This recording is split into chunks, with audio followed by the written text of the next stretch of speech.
Hello my dear students, welcome to सर्वेसर्स class. कैसे हैं आप सभी? बढ़िया। आज के धुआंधार लेक्चर में आप सभी का स्वागत है, क्योंकि आज के लेक्चर में हम पढ़ने वाले हैं पार्ट 1 के चैप्टर नंबर 3 की टाइप सी। उस टाइप के बारे में जब बात की जाए तो ये गुडविल की वैल्यूएशन की जो ये टाइप है वो सुपर से भी ऊपर सुपर डुपर टाइप है, क्योंकि इसका नाम ही सुपर प्रॉफिट मेथड है। अच्छा, इस मेथड में हमें क्या करना है तो कि 4 स्टेप में कैलकुलेशन रहता है, 1 2 का 4, 4 स्टेप। कौन कौन से 4 स्टेप? सबसे पहले एवरेज प्रॉफिट फाइंड किया जाएगा, उसके बाद एक्सपेक्टेड प्रॉफिट, उसके बाद सुपर प्रॉफिट और लास्ट में गुडविल की कैलकुलेशन होगी।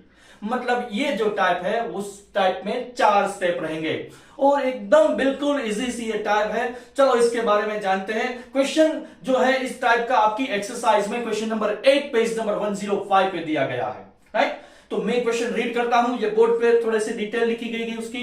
क्वेश्चन नंबर 8 पेज नंबर 105 पे रहा question. Pushpa, Pratibha and Bhavana are partners of partnership firm. They decided to change their profit and loss sharing ratio from 3:2:1 to 1:1:1।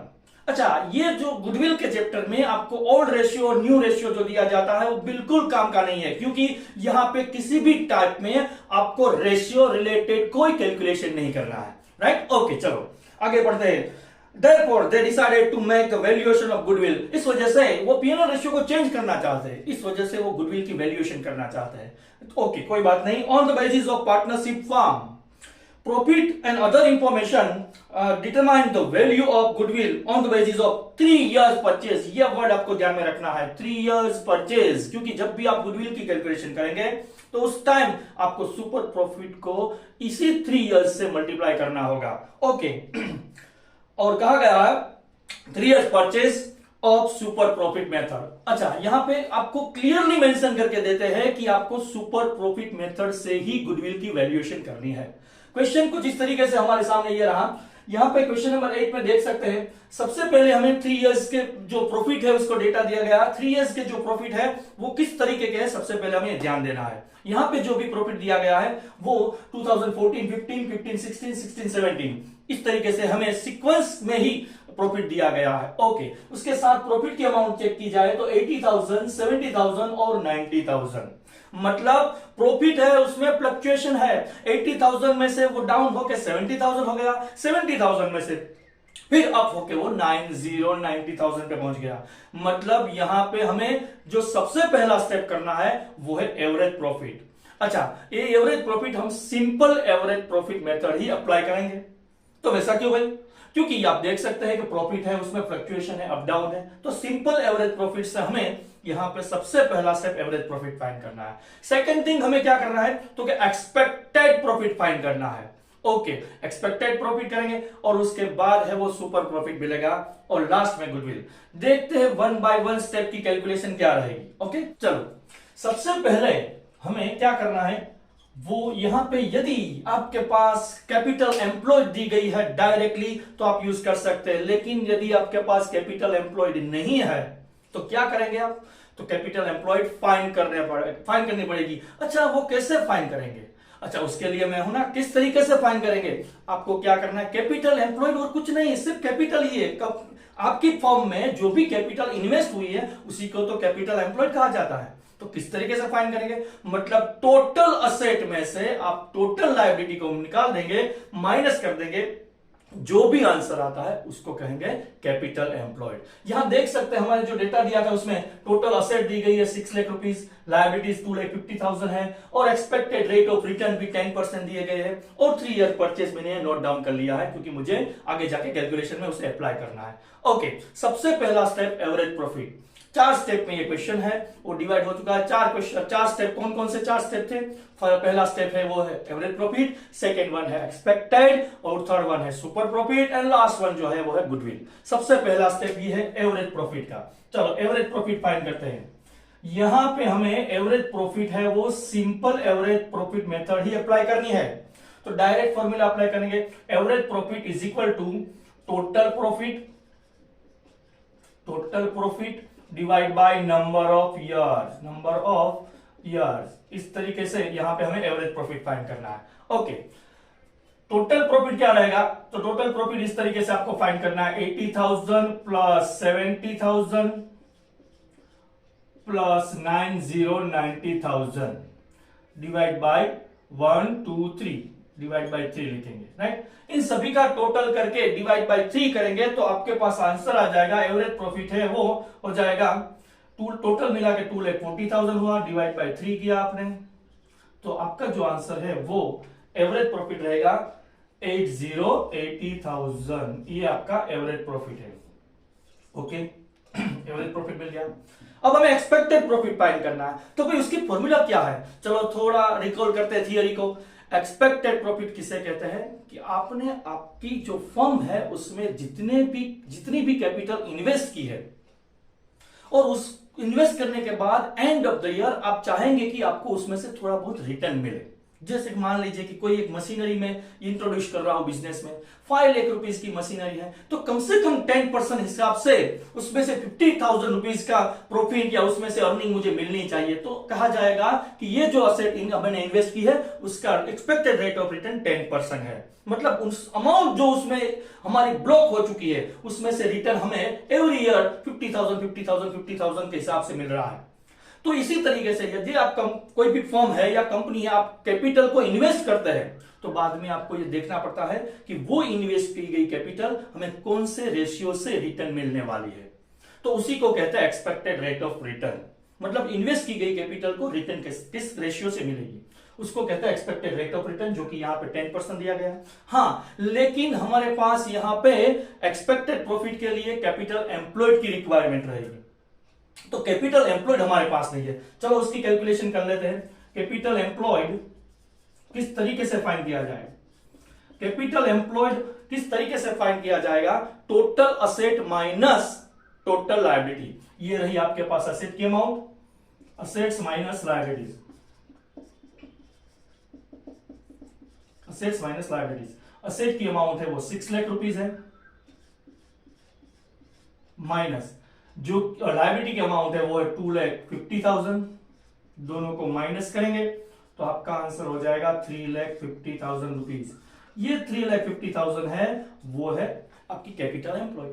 अच्छा, कैपिटल एम्प्लॉयड कई बार रेडीमेड दे देते हैं, क्वेश्चन में ही दी जाती है कि कैपिटल एम्प्लॉयड ये है। हाँ, कैपिटल एम्प्लॉयड को कई बार नेटवर्थ भी कहा जाता है। कैपिटल एम्प्लॉयड है उसको कैपिटल से लिखा जाता है, कैपिटल एम्प्लॉयड है वो ओनर फंड है, ओनर्स फंड है। तो ये सभी की बात करें तो सभी एक ही है, ओनर्स फंड कहे या कैपिटल नेटवर्थ कहे, सिर्फ कैपिटल कहे, कैपिटल एम्प्लॉयड कहे, चारों का मतलब एक ही है। और इसके बेस पे हमें एक्सपेक्टेड प्रॉफिट फाइंड करना है। चलो, ये पहला स्टेप था। सेकंड स्टेप है expected profit. Expected profit.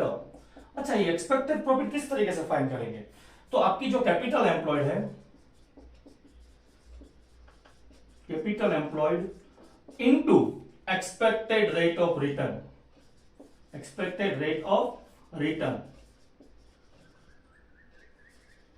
Okay, चलो, कैपिटल एम्प्लॉयड आपके पास हमने अभी कैलकुलेशन की 3,50,000, रिसेंटली कैलकुलेशन हुआ उसका 3,50,000, और into expected rate of return आपको क्वेश्चन में दिए गए थे 10%। 10% के हिसाब से आपकी जो आपका जो एक्सपेक्टेड प्रॉफिट है हो जाएगा 35,000। चलो, हो गया? Okay, very good. ये 35,000 आपका एक्सपेक्टेड प्रॉफिट। अब जो थर्ड स्टेप है वो है सुपर प्रॉफिट। अच्छा भाई, सुपर प्रॉफिट किस तरीके से फाइंड किया जाएगा? सुपर प्रॉफिट आप कहेंगे किसको? Access profit over the expected profit. इसी सुपर प्रॉफिट का मीनिंग ये है, access profit over the expected profit. Starting में जब बिजनेस आपने स्टार्ट किया, मतलब आपका जो अकाउंट फाइनेंशियल ईयर जो स्टार्ट हो रहा है उसी पहले दिन आपने कुछ सोच के रखा है कि भाई एंड ऑफ द ईयर मेरी फर्म में 35,000 प्रॉफिट होगा, तो इसको कहते हैं एक्सपेक्टेड प्रॉफिट। और एंड ऑफ द ईयर जब 31 मार्च आती है तो end of the year last day पे आप कैलकुलेशन करते हैं एवरेज प्रॉफिट का। फिर चाहे वो average profit simple average profit हो या तो वो वेटेड एवरेज हो, लेकिन एवरेज प्रॉफिट का कैलकुलेशन करते हैं तो आपके पास जो प्रॉफिट दिखाई दे रहा है यहाँ पे 80,000, वो है एक्चुअल प्रॉफिट, वो है एवरेज प्रॉफिट, वो है नॉर्मल प्रॉफिट। ये एवरेज प्रॉफिट को कई बार नॉर्मल प्रॉफिट से लिखा जाता है, कई बार एक्चुअल प्रॉफिट से भी आपको एमसीक्यू में दिया जाता है, तो ध्यान रहे एक्चुअल प्रॉफिट का है, नॉर्मल प्रॉफिट का है या एवरेज प्रॉफिट का है, तीनों का मतलब एक ही होता है। तो क्या मैंने अभी डेफिनेशन बोली सुपर प्रॉफिट की, क्या बताया? सुपर प्रॉफिट किसे कहते हैं? Access profit over the expected, मतलब आपकी जो धारणा के हिसाब से, आपके अनुमान के हिसाब से जो प्रॉफिट था उससे जो ज्यादा प्रॉफिट मिल रहा है उसी को कहते हैं सुपर प्रॉफिट। अच्छा, तो यहां पे हमें सुपर प्रॉफिट की कैलकुलेशन करनी है किस तरीके से? आपका जो एवरेज प्रॉफिट है उसमें से आपके अनुमान के हिसाब से जो एक्सपेक्टेड प्रॉफिट था उसको हम माइनस कर देंगे, जो भी डिफरेंस की अमाउंट मिलेगी, जो भी आंसर आएगा उसे कहेंगे सुपर प्रॉफिट। ओके, चलो देखते हैं यहां पे कैलकुलेशन सुपर प्रॉफिट की। Super profit is equal to average profit. फिर से बताना चाहूंगा, एवरेज प्रॉफिट को कई बार नॉर्मल प्रॉफिट भी कहा जाता है, कई बार उसे एक्चुअल प्रॉफिट भी कहा जाता है। तो average profit minus expected profit,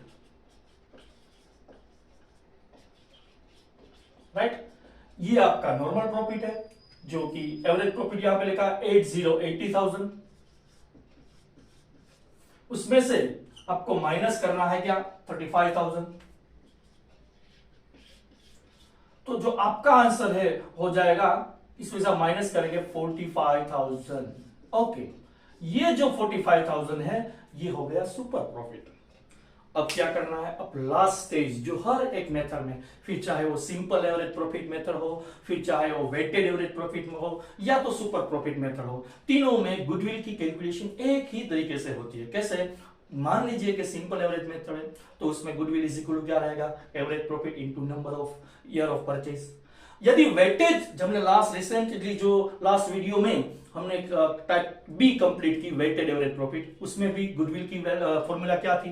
goodwill is equal to weighted average profit into number of year purchase, right. और इसी में भी इस जो टाइप है सुपर प्रॉफिट की जो टाइप है उसमें भी गुडविल की जो फॉर्मूला सेम रहती है। क्या रहेगी गुडविल की फॉर्मूला? देखिए, goodwill is equal to super profit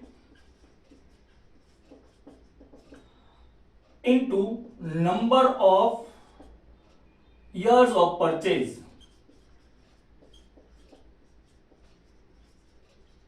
number of years of purchase, ये उसकी फॉर्मूला। तीनों मेथड में सेम था। यहां पे goodwill is equal to average profit into number of year of purchase था, वेटेड में वेटेड वर्ड लिखा था और सुपर प्रॉफिट में सुपर प्रॉफिट लिखा है। अच्छा, चलो यहां पे हम कैलकुलेशन कंप्लीट करते हैं इस सम को। सबसे पहले सुपर प्रॉफिट हमारे पास कौन सी अमाउंट है? 45,000, ये है सुपर प्रॉफिट।